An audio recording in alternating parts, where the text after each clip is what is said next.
And the American Association for Colleges and Universities have been having dialogue for a couple of years about the lack of civic engagement of college students and the purpose of a liberal arts education. And one of the statements that this association will make is that we're producing a citizenless society. And I was wondering, although that might not be specifically your area of expertise, but if you could talk about civic engagement and why is that important? Well, when I spoke here the first time about how I got in the movement, I mentioned that the Southern Poverty Law Center, which you should have heard about, had this survey done of preparation of high school students for college in the United States, and found that the typical high school student knew two names about the Civil Rights Movement, Rosa Parks and Martin Luther King, and 4 words: I have a dream. And of course, the Civil Rights Movement and the whole notion of being engaged civically in your society is a whole lot more than Martin Luther King and Rosa Parks, and a whole lot more than I have a dream. And it's a sad commentary, I think, that today's young people have so little preparation in learning about this vital movement that made so many radical changes in our society and did so many things, and about the people who did it, who are a remarkable bunch of people. They are brave people, they are heroes, they are heroines, they are people whose names all of us should know. They should be on our lips, on our tongues. We should be celebrating them. We should know about them. And it's a shame that we don't. To be in, I'll tell you, my brother lives at 672 Beckwith Street. You know what that is? Yeah. 2-story brick apartment building across from Morehouse. My parents built that building, and both my parents are dead. My brother owns the building now, and it's 4 apartments in there, and he lives in the downstairs apartment. He votes at the Morehouse gym.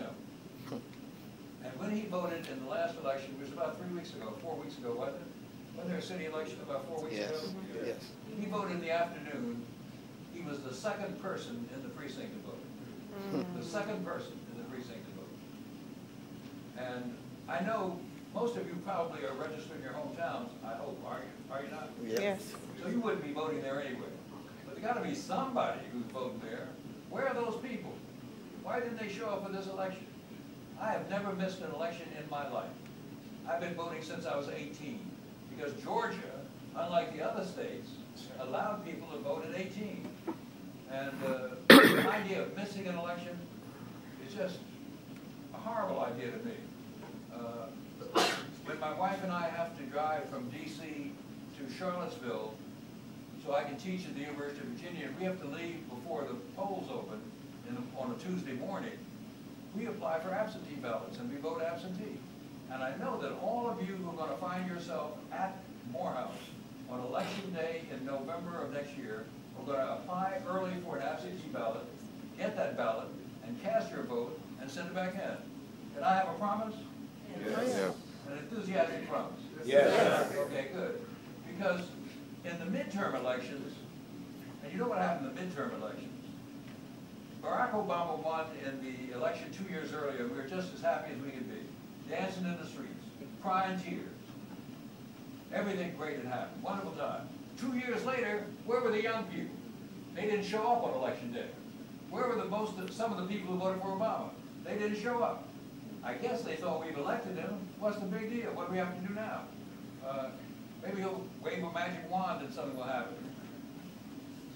Anyway, so it's very important for each of you and each of us, not just us in this room, but each of us in this country, to be engaged in the society in which we live, to have something to say about the world in which we live, to have something to say about who's going to be mayor, who's going to be governor, who's going to be city council member, who's going to do any of the variety of things that we need done because of the kind of society that we have. I have 5 children.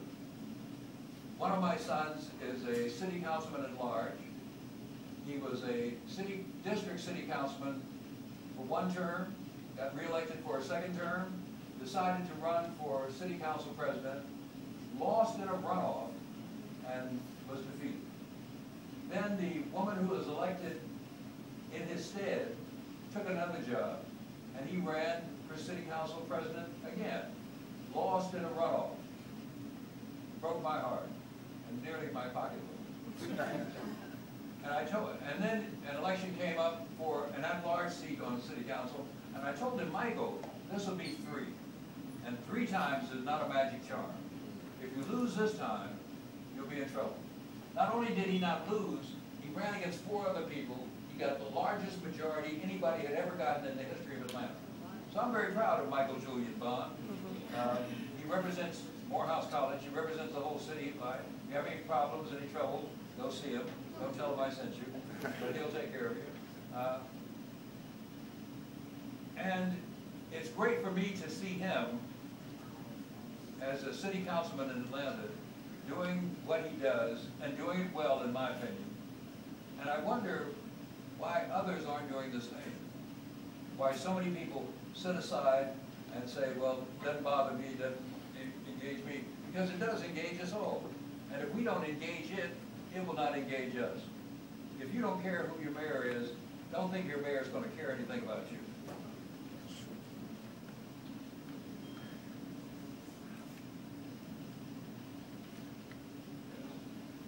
But you said you don't want us to ask you what we should do. But if you were in our shoes, what is, I guess, the most pressing issue that would like vex you that I don't want to go out and have another movement? Well, I think we're all different. Each of us is going to say something else is more vexing than that. This is vexing to him, this is vexing, and so on. So we all have different ideas. Sometimes they have the same idea, but generally speaking, you believe this, you believe that, and so on. I think each of us has to look around him or herself and say, there's this thing that's just burning me, just tearing me up. I can't understand why it happens this way, why things are the way they are. Why can't they be different? Why can't they be better? And is it because I'm not doing enough for it? And that may be the reason. And if that is the reason, what am I going to do to make a difference? What am I going to do to see that this bad situation I see is changed into a better situation? Not necessarily a perfect situation, a better situation. Why can't we do things a little better in the future than we've done in the past? And again, I don't feel like saying, you know, you do this and you do that and you do this and you do that, because I think you can do what you want to do on your own, with your own energy, your own thoughts, your own brains. You can find out what activism pulls you in and grabs you in. And you may find, if you do this, you may find that you have a lifetime of wonderful experience at helping other people. There's nothing greater than helping somebody else. Believe me. You help somebody else, whether they say thank you or not, or whether they know you helped them or not, that's one of the greatest feelings in the world. I've had that feeling a couple of times, and it just feels wonderful. One of the first things I did when I was in the Georgia legislature is, there used to be a hotel, Marriott Hotel in downtown Atlanta, not the one that's there now, but a smaller 2-story hotel. And it had a restaurant that was open all night, and I used to go in there late at night because I was up late at night taking care of my constituents' business. And there's a waitress in there I got to know, a white woman, and she approached me one day, and she said, you're in the legislature, aren't you? I said, yeah. She said, can you help me? I said, what's the problem? She said, I want to adopt a child. I said, okay. No, it's not a big deal. People do that all the time. She said, I want to adopt a child, but I am not married myself. And they will not let single people adopt children. I said, gee, that's a shame, because there's so many adopted children who need to be adopted, who need loving homes. Why can't we do it? So I got to work, I took care of it, and I got this woman the right to adopt this baby. And this is a teeny little thing. One person, one baby. I tell you, I've never felt so good in my life. She had that kid. She always showed me pictures of it when I would come in there. It was just a wonderful feeling. I did this. It was a great feeling, a wonderful feeling. And when I did something else, and when you're in the legislature, you do a lot of things that don't give you that feeling.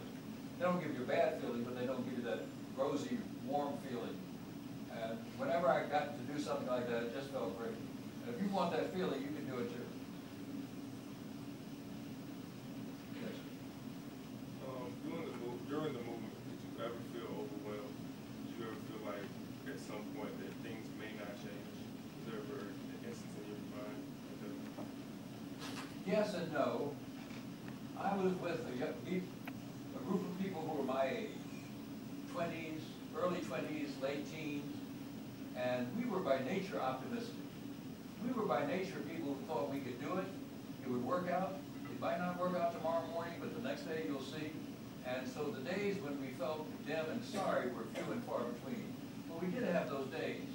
And I told you I spoke in this room to the young people, really young kids who are here on this ship. And they asked me if Dr. King ever had that feeling. And I tried to think about the history I teach, about the time when King really felt down. And I thought about this speech he made in Chicago. I don't remember the year, but it's a speech in which he talks about how he got in the movement. That's the name of the speech, How I Got in the Movement. That's what I call my speech, How I Got in the Movement. And he tells about how Rosa Parks got arrested in Montgomery, and people felt he was the best person to lead the movement, and he didn't want to do it, but he agreed to do it, and he did it, and things were just coming along, they were humming along, going along well. And then he said, all of a sudden, he said, we began to get nasty telephone calls. Nasty, nasty calls. And he said, one day a white voice called and said, nigger, we're tired of this mess. And if you're not out of town by tomorrow night, we're going to blow your brains out and blow your house up. And he says to the congregation, he says, I thought about this for a long time. He said, I had a lovely, lovely wife who was over there in the bed asleep. I had two lovely children at the time, and I just didn't know what to do. And he said, but all at once, he said, I had this feeling as if Jesus spoke to me. And then he said, and you can hear, while he's doing this, you can hear the audience, the congregation, talking back. You know how we do. Yes, sir. Yeah, that's right. You know how we do. And he said, sometimes I feel discouraged, thinking all in vain. And then the Holy Spirit revived me once again. And boy, you know, when I hear that, I choke up a little bit, like I'm doing right now. And when I hear him say that, it just seems so magical to me. So here he's down low. People are threatening his life, going to kill his baby, going to kill his wife. And he draws his strength from the Spirit that lifts him back up and keeps him going. And it was good for him, it was good for me.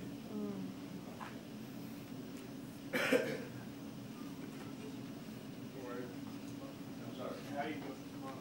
Question. I think during your last presentation you mentioned a gentleman named, was it Bob Rustin?